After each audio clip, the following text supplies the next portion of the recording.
Hello rail बंधुओं, नमस्कार। मैं सुरेश त्रिपाठी। आज आपको लखनऊ जंक्शन के स्टेशन डायरेक्टर की बात बताता हूँ। टेन्योर लंबा हो गया, मगर लगातार उन्हें बनाए रखा गया और साथ में संरक्षण दिया गया। संरक्षण इसलिए दिया गया क्योंकि दिल्ली से, मुंबई से, कहीं ना कहीं से बड़े अधिकारियों का आना जाना होता है और आरे लगाने की सुविधा चूँकि बेहतर है लखनऊ जंक्शन पर बजाय चारबाग उत्तर रेलवे के स्टेशन से, वो थोड़ा इनकन्वीनियंट है, इसलिए यहाँ ज़्यादा आरे लेकर अधिकारी आते हैं। उनको प्रोटोकॉल मिलना, उनको सारी सुख सुविधाएं प्रोवाइड करना, ये मुख्य काम स्टेशन डायरेक्टर का रहा। स्टेशन डायरेक्टर के खिलाफ शिकायतें हमेशा रहीं और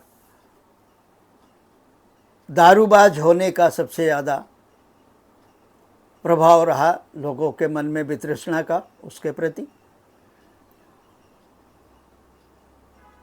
पिछले हफ्ते ये हुआ कि ऐशबाग में एक डिरेलमेंट हो गया, जहाँ एडीआरएम, डीआरएम और बाकी ब्रांच ऑफिसर भी पहुँचे हुए थे।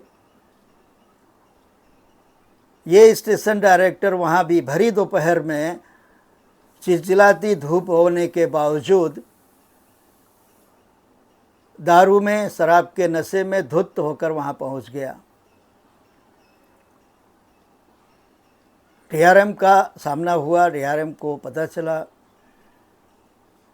उन्होंने बहुत फटकार लगाई और उसका नतीजा ये हुआ कि इसका ट्रांसफ़र इज्जत नगर डिवीज़न की एक खाली पोस्ट पर कर दी गई। अब इसके बाद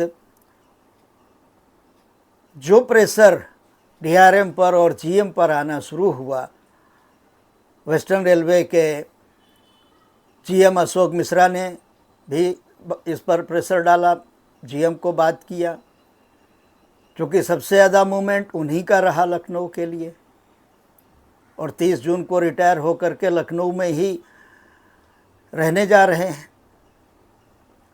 बहुत सारे कारनामे हुए, क्योंकि वो बहुत बढ़िया प्रोटोकॉल लखनऊ में देता रहा, इसलिए वो जब मुंबई आता रहा तब उसको 5 स्टार फैसिलिटी जीएम के डायरेक्शन में मिलती रही वेस्टर्न रेलवे में।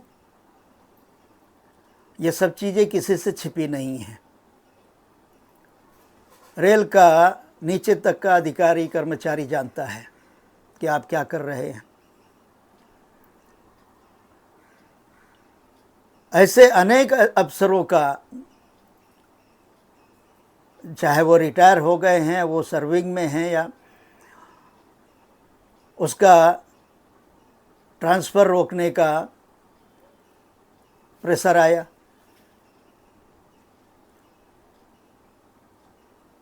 अब आप सोचिए कि रोटेशन नहीं होने का सबसे बड़ा कारण ये भी है कि जो सुविधा प्रोवाइडर है, सर्विस प्रोवाइडर है, हर तरह की सर्विस, खाली खान पान नहीं है,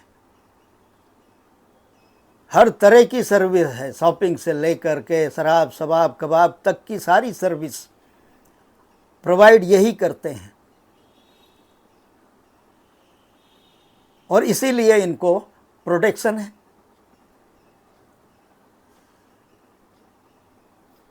सीनियर अधिकारियों के सेल में भी यही हाल है।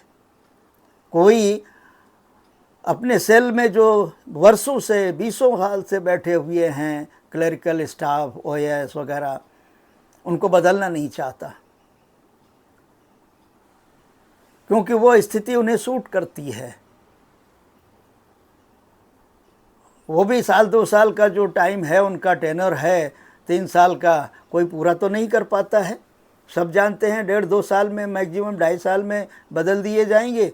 तो काहे के लिए रिस्क लेना, क्यों किसी को नाराज़ करना। चलने दो जैसा चल रहा है, सड़ने दो व्यवस्था को जैसी सड़ रही है, और सड़ जाने दो। ये एटीट्यूड है ब्रांच ऑफिसर का।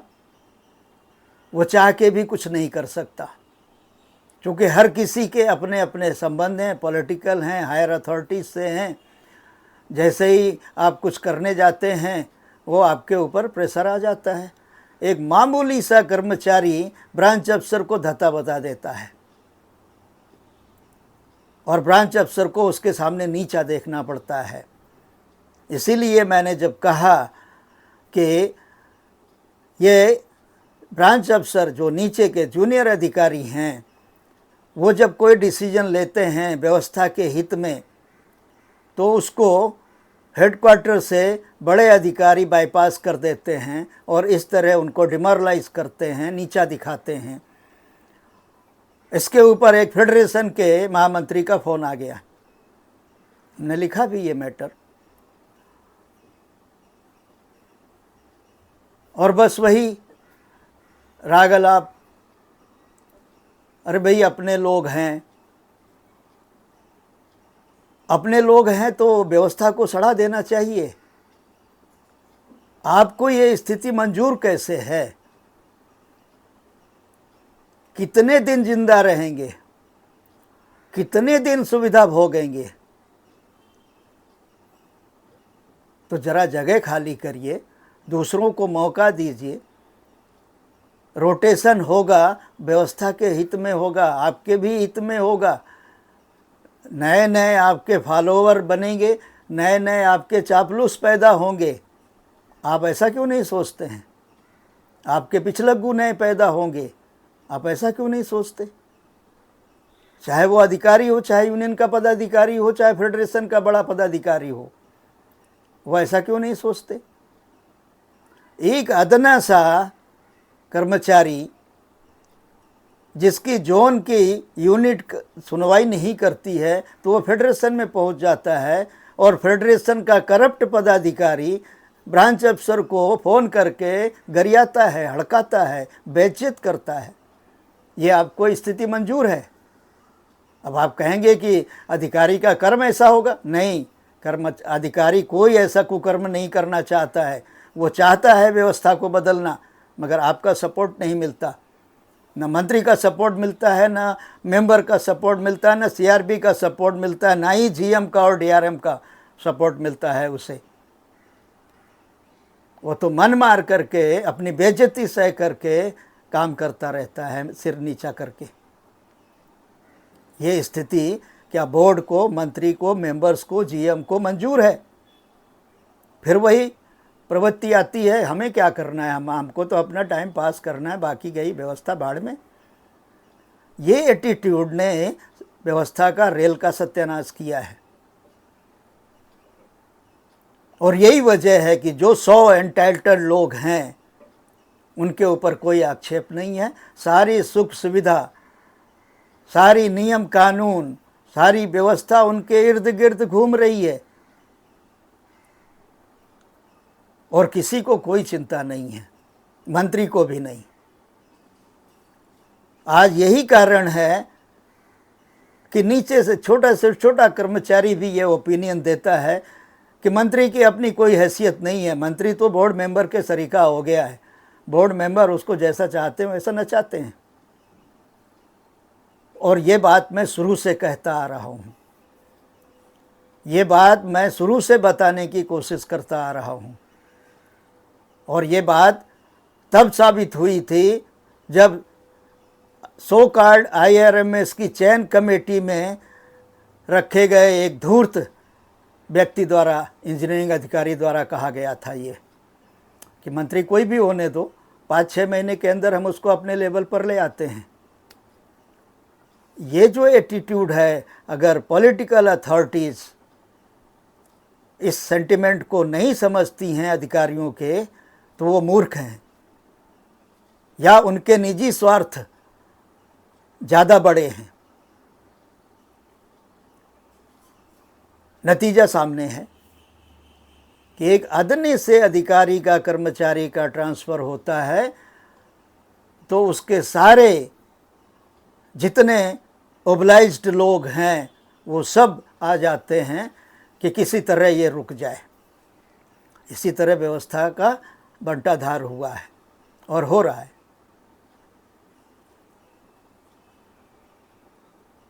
जीएम नॉर्थ ईस्टर्न रेलवे का हाल ये है कि वो केचुए से भी बदतर है। ये कहने में मुझे कोई संकोच नहीं है। उनके अंदर रीढ़ नहीं है, वो काम नहीं करना चाहती, ना काम करने देना चाहती हैं। ये बड़ी विसंगति है। आज जब से उन्होंने जीएम के पोस्ट पर ज्वाइन किया है, एक भी इंस्पेक्शन करने नहीं गई हैं फील्ड में, और ना ही किसी पीएचओडी को जाने दिया है। परमिट ही नहीं करती हैं। यह कई सारे उनके पीएचओडीज ने स्वीकार किया। एक अदनी सी अधिकारी स्टोर डिपार्टमेंट की, धूर्त किस्म की, अति चालबाज, ड्यूटी नहीं कर रही, ऑफिस नहीं आ रही, और उसके पीएचओडी सहित उसका जो डायरेक्ट इंचार्ज है, डिप्टी सहित जीएम को सबको पता है। उसके बावजूद किसी की हिम्मत नहीं पड़ रही है कि उसको ड्यूटी करने के लिए कहा जाए, 8 घंटे ऑफिस में बैठने के लिए कहा जाए। वो जब मन आता है तब आधे पौना घंटे के लिए ऑफिस आती है और चली जाती है, और किसी को परवाह नहीं है, किसी को कोई फर्क नहीं पड़ता। ऐसा कैसे चल रहा है? सिर्फ ऐसे नालायक निकम्मे जीएम की बदौलत, ऐसे नालायक निकम्मे पीएचओडी की बदौलत। सरकार से तनख्वाह मिल रही है और सरकार को पैसा पब्लिक दे रही है। पब्लिक के पैसे से वेतन और सुविधाएं भोगने के लिए आपको ऐसे खुला छोड़ दिया जाए, और आपको जो अथॉरिटी हैं उनको दिखाई ना दे। ये कितनी बड़ी विसंगति है सिस्टम की।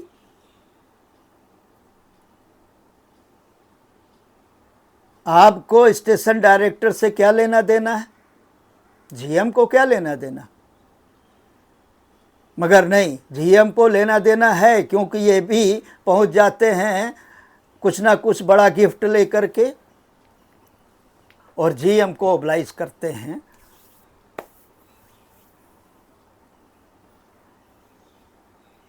ये सत्य है।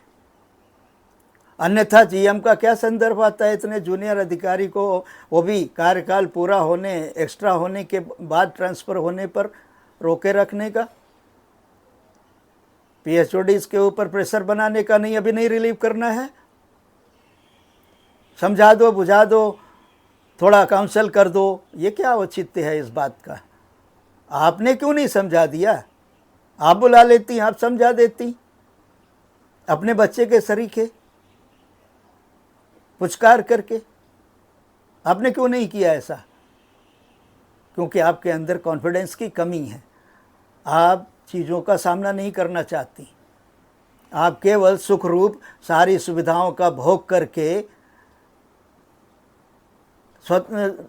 आराम से रिटायर हो जाना चाहती हैं। आपके सुकर्मों की बदौलत ये पोस्ट नहीं मिली है आपको, आपकी अप्रोच की या ईश्वर की कृपा से मिली है। आप उसका भी लिहाज नहीं कर रहे। ऐसे में जो मेरा तो सुझाव है ही, और ये सुझाव तब बना है जब मैंने बहुत सारे सीनियर ऑफिसर्स के साथ डिस्कस किया, मेरी सलाहकार टीम के साथ डिस्कस किया, तो ये नतीजा निकलता है कि स्टेशन डायरेक्टर की पोस्ट को इमीडिएटली स्क्रैप किया जाए। ये जो पोस्ट बनाई गई है स्टेशन पर, इसके दो कारण हो सकते हैं जो समझ में आए हम सबको। वो एक कारण ये है कि स्टेशनों पर, बड़े स्टेशनों पर आने जाने वाले बड़े अधिकारियों को, जीएम को, दूसरे बोर्ड मेंबर्स को अच्छा प्रोटोकॉल मिल सके। सड़क पर बाहर, रेल के परिक्षेत्र के बाहर आपके अंदर वो कॉन्फिडेंस नहीं रहता है कि आप ऐसे खुलेआम अकेले चल सकें। आपके पीछे 100 आदमी का लाव लश्कर चाहिए अपने प्लेटफॉर्म पर, और उसका मैनेजमेंट ये स्टेशन डायरेक्टर कर रहा है। इसलिए एक तो ये पोस्ट बनाई गई। इसका जो दुष्परिणाम है, कन्फ्लिक्ट ऑफ इंटरेस्ट पैदा हुआ। पहले के जो वहाँ सुपरवाइज़र स्टेशनों पर नियुक्त हैं, उनकी सुविधा में खलल पड़ा, उनकी आय में बंटवारा हो गया, या आगे नया वृद्धि उसमें जुड़ गई। किसके ऊपर ये भार पड़ा? वेंडर्स के ऊपर, स्टॉलों पर, कॉन्ट्रैक्टर्स पर, जो कंसर्न स्टेशन के आसपास काम कर रहे हैं, अन्य सुपरवाइजरों पर, उनके ऊपर एडिशनल बर्डन पड़ा सारी सुविधा प्रोवाइड करने का। यहाँ भी वही हो रहा था।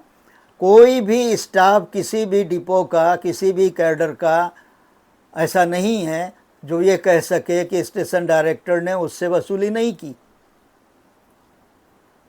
और ये वसूली किसके काम आ रही थी? इन्हीं सो कॉल्ड बड़े अधिकारियों के प्रोटोकॉल और सुविधा प्रोवाइड करने में काम आ रही थी।